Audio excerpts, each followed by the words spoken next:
Hello everyone. Today I'm going to discuss about the construction of the circle diagram. What are the steps which is involved here to find out the parameters of an induction motor. So to draw the circle diagram, we need to conduct the two tests, as you all know, that is a no load test and block rotor test. Okay, from only these two values, how you're going to able to find out the performance of an induction motor, like an efficiency or the slip or the maximum torque, or the other values, the maximum torque values and rest and all the thing. Okay, so now let us see what are the steps need to be involved here to construct this circle diagram. The first step is take a reference phasor V as a vertical axis, that is y axis. So here we are going to make use of a normal graph sheets, which are going to make use of this as a normal graph sheets. So wherein we are going to draw the V, that is a voltage V as a reference, which will be on the y axis. Okay, so x axis will be generally, it will be plotted as it is. Now what is the second step? Second step is select a suitable current scale such that select a suitable current scale of a circle such that the diameter of a circle is 20 to 30 centimeter. That means from the given value of the data which will be mentioned in the problem, so based on that I naught value, we can select the current scale. If for example I naught is 5 amperes, so I know we can select 1 centimeter is equal to as a 5 ampere, right? So like that, it depends with the given data. Third step is from low load test. There are various values which you are going to get it from the table: I naught value, V naught value, and W naught value. From that you have to find out the cos phi naught, the angle cos phi naught. Cos phi naught can be obtained by using a basic formula: power is equal to root 3 into VL into IL into cos phi. From that, cos phi naught is equal to W naught divided by root 3 into V naught into I naught. So all the other data will be given to you, but only the thing you have to find out the cos phi naught, that is, we can get an angle phi naught by taking cos inverse of it. Then afterwards, draw a vector I naught, that is this length, what you are going to select as a scale. That I naught lagging a V by an angle of psi naught. So that will be the line denoted as OO dash. Now let us draw that angle. So you can observe that here we have drawn the length of a I naught with an angle of a psi naught. So how to draw that? By making use of a protractor. So you need to hold this protractor in this way such that on y axis it will be intersecting with the 0, and x axis it will be intersecting with the 90 degree.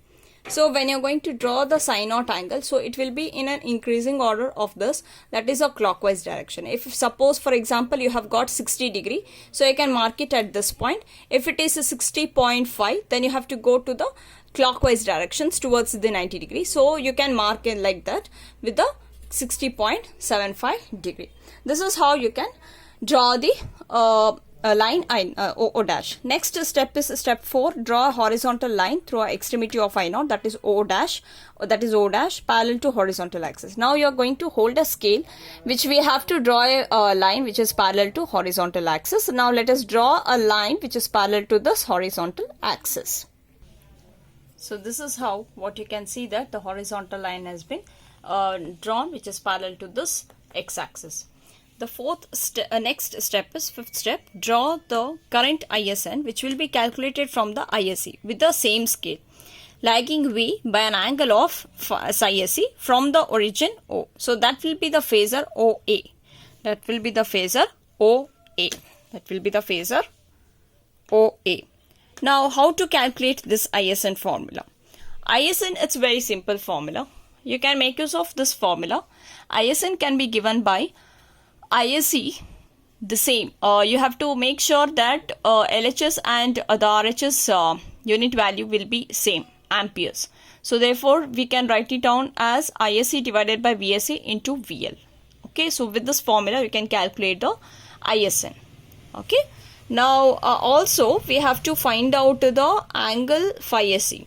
So that phi SE angle can be obtained by using a formula, that is cos phi SE.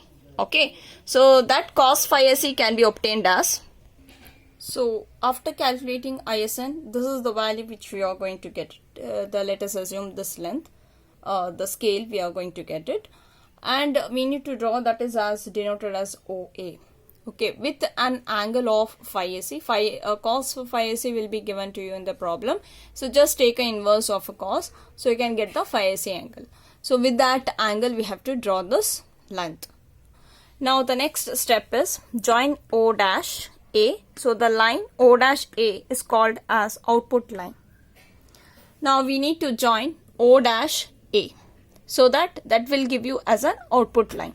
So let us join that. So this is the output line. Next, what will be the step is, here draw a perpendicular bisector of O dash A. O dash A, which you have formed just now. Extend it to meet a line O dash B at a point C. So this will be the center of the circle. Now let us draw a perpendicular bisector for the line O dash A, which we have just now drawn it as a output line. Okay. So let us draw a bisector line for the length of O dash A. So the length O dash A, you can take more than half of this length, so that you can draw a bisector line.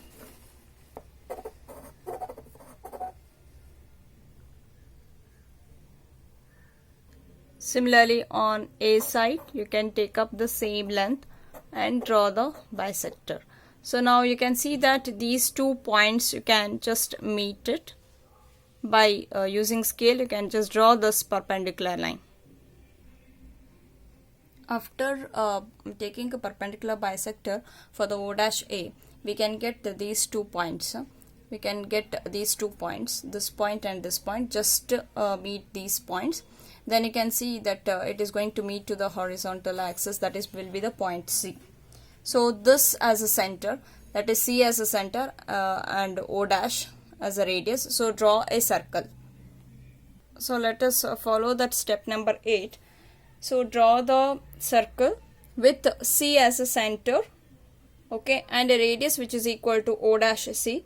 So this meets the line which is drawn from the O dash, from the point A. Can you see that? On the horizontal axis. On the horizontal axis. So that point you can call it as a, it can be B. Okay, which is going to meet at this point. So this will be the step number 8. So this will be the B. Now let us write down that step number 8. So this is a step number 8, what we have drawn, the circle with C as a center and the radius equal to O dash C. So this meets the horizontal line which is drawn from the O dash at B.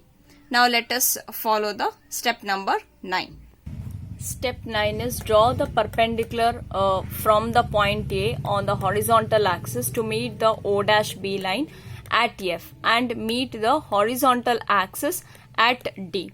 Now let us draw one perpendicular line from this point A onto this horizontal axis. Okay, take a scale and onto this horizontal axis. Let us, which is going to meet the O dash B line. So that will be, the meeting point will be denoted as F and this point will be the D point. So let us draw that perpendicular line from point A. So this is what we have followed the step number 9. Next, coming to step number 10, we have to draw a torque line. So a torque line is the one which is going to separate the stator and the rotor copper losses. So to draw this, we have to find out the location of a point E. So there are two types of the rotor, as you all know, that squirrel cage rotor and as well as the squirrel cage rotor and the slip ring rotor. So in the case of a slip ring rotor, to get this value, the point E, so there will be a division here. on this on this perpendicular line itself, there will be a certain divisions will be there. Somewhere the point E will be located, and that E is going to divide that line AE and EF. So that is why we are going to take up that ratio as AE divided by EF, which will be equal to rotor copper loss divided by stator copper loss. That can be given by I2 square into R2 divided by I1 square into R1. So that is actually the loss formula, power loss formula. And R2 divided by R1 into I2 divided by I1 whole square, and I2 by I1 can be given as 1 divided by K. So therefore R2 by R1 into 1 divided by K square. So as you all know the theory, R2 divided by K square can be given as a R2 dash. So therefore AE divided by EF value will be nothing but it will be given in the problem, the R2 value and as well as R1 value, and we need to solve that. So R2 dash divided by R1 can give you the point of the AE divided by AF. So that gives you an idea that how much that line AF should get divided by how many times. Similarly, if you consider for the squirrel cage motor. So in the squirrel cage motor also, here the stator resistance can be measured by conducting this resistance test. So from that, therefore the stator copper loss can be given as 3 times of ISN square into R1. So when you're going to neglect the core losses, WSN value will be equal to stator copper loss plus the rotor copper loss, and the rotor copper loss value will be nothing but the WSN minus 3 times of ISN square into R1. So therefore we are interested to find out the AE divided by EF. Okay, AE is nothing but it will be the part of a rotor copper loss. AE will be the rotor copper loss. The next, below this value, the EF value will be giving you the value of the stator copper loss, and FD is going to give you the fixed losses. So that will be the fixed losses. So to calculate that point E, so this is a ratio which you have to follow up. So AE divided by EF value will be equal to WSN minus 3 times of ISN square into R1 divided by 3 times of ISN square into R1. So from this, dividing the line AF in this ratio, the point E can be obtained. So hence O dash E value is going to represent the torque line. So let me now we are not having any idea about with the values. So let us see that somewhere here E is going to give you as this point after solving all that values. Okay, so now let us mark from this O dash E which you are going to meet, that gives you a torque line. So before that you can mark it here. So this will be the rotor copper loss. This part will give you the rotor copper loss, and this EF gives you the stator copper loss, and FD will give you the fixed losses. FD will give the fixed losses. Okay, now let us join the O dash E which is going to provide you the torque line. Now before predicting the performance from the circle diagram, we can measure this length of AD, how much you are going to get, which will help you to find out the power scale. Because to predict the parameters, so we should calculate the power scale before itself. So what is the power scale formula is? The power scale formula can be given by WSN, it will be given by WSN divided by length of the AD in centimeter, which is nothing but expressed as watt per centimeter. So WSN, which you have already obtained it from the formula. So WSN can be given as WSN is equal to root 3 into VL into ISN, which we have calculated from the formula, into cos phi SE. So this is how the WSN can be obtained, and from this we can obtain the power scale. So now let us predict the performance from the circle diagram. So now let us find out the predicting performance from the circle diagram. So let the motor is running by taking a current of a OP, which will be as shown. So let me consider this line OP. So that length will be given in the problem, the OP, the current which has been run by the motor. Okay. Draw a perpendicular from the point P to meet the output line at Q. So now let us draw a perpendicular line from the point P which is going to meet the output line. so that point will be the Q point, and if it is going to meet the torque line, that point will be the R point, and if it is going to meet to the baseline, that will be the point S, and the horizontal line, that will be the point T. Now let us draw one horizontal line with giving notations as Q, R, S, T. So this is the point which we have drawn. Please see it carefully. Q, R, S, T. Okay. Now by using this power scale, we can measure some of the parameters. So the first parameter is a total power motor input is equal to PT into power scale. Power scale which we have already obtained from the formula, right? So PT. So we have to measure the PT. So from this point to this point. So this will be the length of PT multiplied by power scale will give you the value of the total motor input.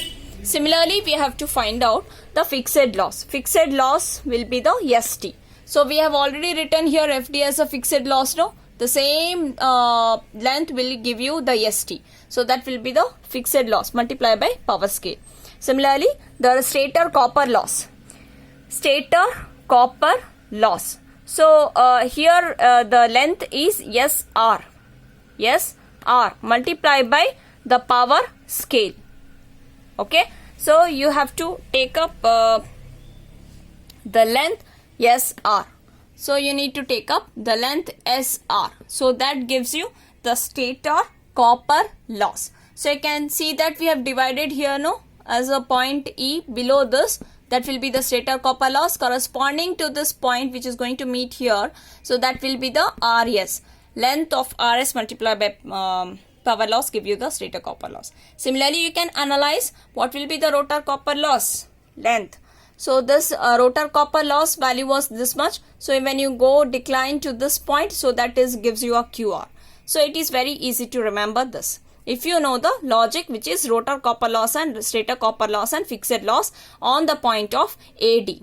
If you analyze this easily, you can recognize which length you have to measure. Okay, so rotor copper loss value will be equal to length of the QR multiplied by power scale. Similarly, the total loss, when you are going to take up the total loss, so total loss will be the rotor copper loss, stator copper loss as well as fixed loss. So therefore, we have to take up the whole this length QT multiplied by power scale. What will be the rotor output? Rotor output will be the, it's nothing but, you can see that here, where is the output line? Here, right? So till here you can take up this, you can consider it as a output. So therefore you can tell that the rotor output is nothing but PQ multiplied by power scale. What will be the rotor input? Rotor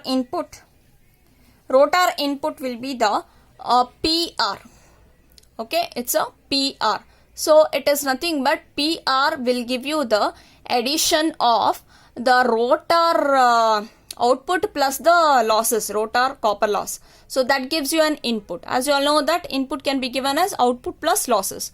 So input value will be the length of PR, which will be including the output PQ plus the rotor copper loss, which can be seen here.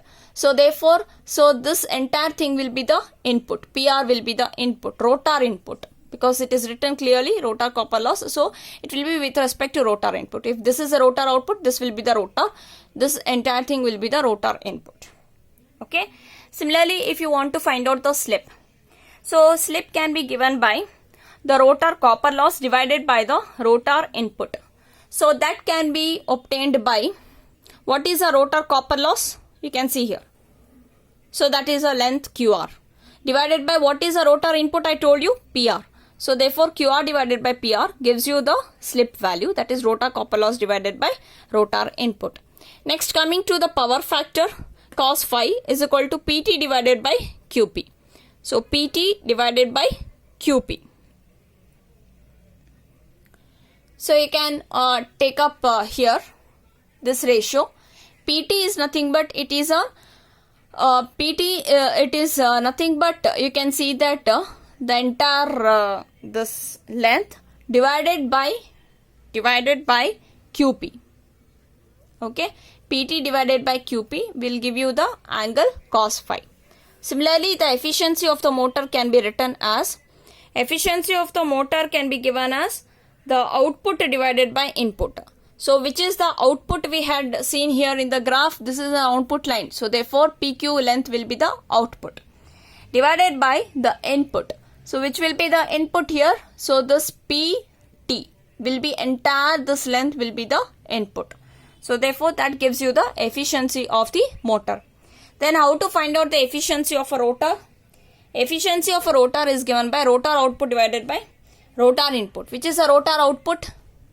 Rotor output value will be nothing but the length PQ divided by which will be the rotor input. As I told you, it is PR. Okay. So that gives you the efficiency of the rotor. Now let us obtain the maximum quantities. So maximum quantities which we are going to obtain here is maximum output, maximum input, maximum torque and the starting torque. Okay, so maximum output means, so we need to worry about where is an output line in the circle diagram. Where is an output line? It is O-A is the output line. Okay, so we are going to talk with respect to that O-A line. So maximum output line, maximum output can be obtained by draw a line which is parallel to O-A. O-A, which is parallel to this O-A. And it is also tangent to the circle at a point M. So when you're going to draw this, so this is the point which I'm going to get it. So that will be denoted as point M.